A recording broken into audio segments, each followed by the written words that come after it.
दिल्ली की अगर हम बात करें तो दिल्ली की राजनीति के अंदर भारतीय जनता पार्टी ने आम आदमी पार्टी को घेरने का काम कर दिया। दिल्ली सरकार को घेरा जा रहा है। सत्येंद्र जैन के बाद में अब मनीष सिसोदिया जी की बारी आ रही है कि उनको लपेटे में लिया जा रहा है। हमारे बीच में क्रांतिकारी रचना सचदेवा जी हैं, इनसे बात कर लेते हैं। मैम, क्या कहेंगे दिल्ली के अंदर एक के बाद एक आम आदमी पार्टी की कड़ी तोड़ने का काम? क्रांतिकारी जय हिंद साथियों, मैं रचना सचदेवा सोशल एक्टिविस्ट हूँ और मैं आज दिल्ली की जनता को आगाह कराने के दृष्टि से यहाँ पर आई हूँ जी। और आपका धन्यवाद है जो हर मुद्दे को लेकर उठाते रहते हैं।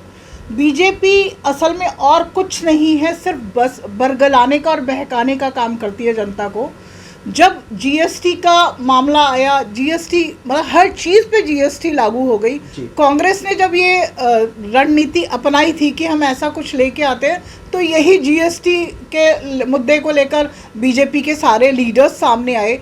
जब सिलेंडर के रेट बढ़े तो माननीय मंत्री स्मृति ईरानी जी आई और बेवजह के इतने बौखलाहट भरे उन्होंने मुद्दे उठाए और सड़कों पर उतरी। अब मैं माननीय मंत्री स्मृति ईरानी जी से गुजारिश करती हूँ कि अब आए महिलाओं का चूल्हा, महिलाओं की रसोई, सब कुछ व्यवस्था सब खराब है और लोग डिप्रेशन का शिकार है। आजकल युवा के पास काम नहीं है। मैं उनसे गुजारिश करती हूँ कि हर घर में एटलीस्ट एक सरकारी नौकरी का जो वादा किया था वो लेकर आए। और राजेंद्र नगर की हार के बाद तो मतलब मेरे को लगता है कि प्रभु श्री राम भी परेशान हैं, क्योंकि आपने एक ही झटके के अंदर दो तीन चीजें कह दी कि सरकारी नौकरी कहाँ से, सब चीज तो प्राइवेट हो रही है। ये प्राइवेटाइजेशन जो हो रहा है, ये रेलवे जब लालू प्रसाद जी का टाइम था रेलवे बेनिफिट में था। अब ऐसा क्या हुआ कि इन्होंने प्राइवेट करने के ठान ली और रेलवे मतलब इनका पहले कमाऊ पूत था, अब इनका ऐसा बिगड़ाऊ पूत हो गया कि इन्हें सब कुछ प्राइवेट की तरफ झोंकना पड़ रहा है। पहले देश बिगड़ा हुआ था, अब देश सुधर रहा है, देश नव निर्माण की ओर हो रहा है। नव निर्माण अगर हो रहा है तो युवा क्यों डिप्रेशन में जा रहा है राहुल जी? युवा जो नौकरी बच्चे इतनी वो एफर्ट डालने के बाद नौकरी हासिल करते हैं, फिर नौकरी से निकाल दिया जाता है। रोजगार की आप बात करें तो अमेज़न है, फ्लिपकार्ट है, ज़ैबोंग है, आपका क्या नाम है, जोमेटो है, स्विगी है, इतने सारे काम तो हैं। राहुल जी, मैं ओला उबर की गाड़ियां हैं। मैं कल यही देख रही थी, मैंने इंस्टाग्राम ऑन किया तो बहुत सारे ऑप्शंस, शॉपिंग के ऑप्शन हर तरह। तो ये जो बेचारा लोकल बैठा है, जो दुकानदार बैठा है, इसका क्या होगा? मतलब पहले ये तो सारा का अगर डिजिटल इंडिया की हम बात करते हैं तो मतलब डिजिटल इंडिया मीन्स हम दूसरे देशों को फॉलो करेंगे। अगर हम दूसरे देशों को फॉलो करते हैं तो वहाँ इतने तरह के टैक्स नहीं है, सिर्फ एक टैक्स लगा दिया जाता है। या रोड टैक्स भी है, या हाउस टैक्स भी है, या हर जगह पे 100 टैक्स दिए जाते हैं। अगर बुजुर्गों को 60+ होने के बाद ये लोग कहते हैं कि मेडिक्लेम नहीं हो सकता या कोई लोन नहीं मिल सकता, और बुजुर्गों को से टैक्स क्यों लिया जाता है, फिर बताएं। दिल्ली सरकार की बात करें तो घेरने का एक के बाद एक काम हो रहा है। देखिए, पहले जैन के बाद में मनीष जी की बारी है। एक्चुअली बीजेपी और कुछ नहीं कर सकती, सिर्फ लोगों को बरगलाती है। पहले सत्येंद्र जैन जी को लपेटे में लिया इन्होंने, अब मनीष जी को। ये अगर विकास करना चाहते हैं, देश का विकास हो रहा है, तो गलत किया होगा, तभी तो सत्येंद्र जैन अंदर है। देखिए, अभी कुछ आइडेंटिफिकेशन नहीं हुआ कि क्या गलत हुआ है क्या नहीं।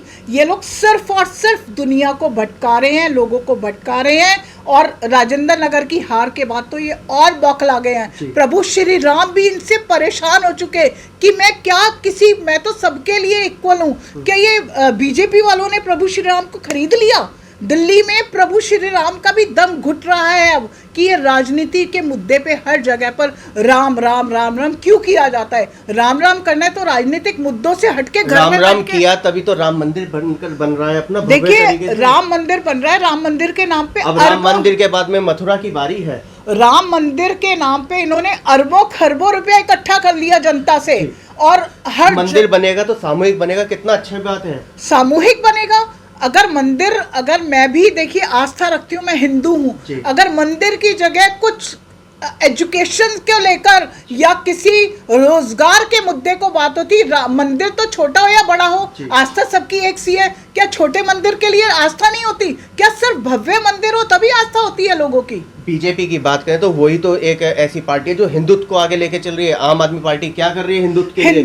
क्या किया है? देखिए, हिंदुत्व को बचाना है, ये बाहर की पॉलिसीज लेके आ रहे हैं, सब विदेशी पॉलिसीज को लेके आ रहे हैं। क्या विदेशी पॉलिसीज को लाने के लिए हमें निचला जो स्तर है, मनीष जी ने भी तो एजुकेशन के लिए विदेश भेजा था टीचर्स को, क्योंकि वो चाहते थे कि दिल्ली में भी टीचर्स जैसे बाहर, क्योंकि देखिए बाहर विदेशों में हेल्थ फ्री है और एजुकेशन फ्री है। माननीय अरविंद जी, मनीष जी और अतिशी मैम का सिर्फ यही, और सत्येंद्र जैन जी का भी यही था कि अगर हम हेल्थ और एजुकेशन हम फ्री देंगे बच्चों को तो एटलीस्ट बच्चे विकसित होंगे। पकोड़े नहीं तलेंगे, चाय नहीं बेचेंगे, वो चाय और पकोड़ों का रोजगार नहीं होगा। बच्चे फ्रस्ट्रेट है, बच्चे परेशान हैं। मैं माननीय मोदी जी से दरखास्त करती हूँ कि कृपया देश बाहर डिजिटल इंडिया वो करने की जगह अपने भारत को, जो भारत था ना सोने की चिड़िया, अगर ये देश के नेता बड़े, ये बीजेपी के जो बड़े लीडर, बड़े बड़े नाग बैठे हैं ना, ये सुधर जाए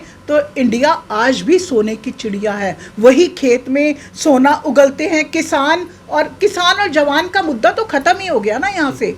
सिर्फ और सिर्फ अपनी राजनीतिक रोटियां सेक रहे हैं, कुछ नहीं हो रहा। राहुल जी, मैं चिंतित हूं कि इस देश का क्या होगा। तो ये थी हमारे बीच में क्रांतिकारी रचना सचदेवा जी, जिनका सीधा सीधा कहना है कि कुछ नहीं हो रहा देश के अंदर। नौजवानों की बात करें तो वो फ्रस्ट्रेट है, वो डिप्रेशन में आ रहा है कि पकोड़े बेचें, पकोड़े तलें, ये नौकरी है। अगर हम दूसरी तरफ देखें तो मोदी सरकार कहती है आत्मनिर्भर बनो, फैसला आप नहीं करना है कि देश कहाँ जा रहा है। कैमरामैन पवन शर्मा के साथ राहुल शर्मा, भारत टीवी के लिए।